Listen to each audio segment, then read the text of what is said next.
एक समय की बात है, काशी में कई वर्ष साथ रहकर दो पंडितों ने धर्म और शास्त्रों का अध्ययन किया। शिक्षा पूरी होने के बाद दोनों विद्वान अपने अपने गांव की ओर चल पड़े।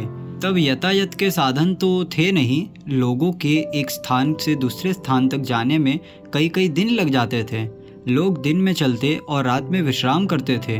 यह दोनों पंडित भी ऐसा ही कर रहे थे। एक बार दोनों नगर के सबसे धनी व्यक्ति के यहाँ ठहरे। उसने उनके रहने की व्यवस्था की और फिर अपने लोगों से कहा कि दोनों महानुभावों के भोजन की व्यवस्था भी की जाए।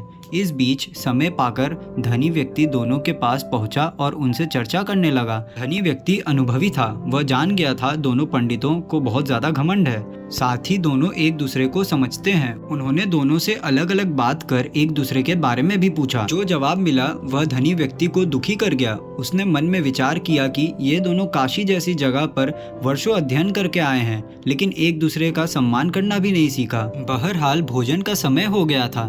धनी व्यक्ति ने दोनों को बड़े आदर पूर्वक भोजन कक्ष में बुलाया।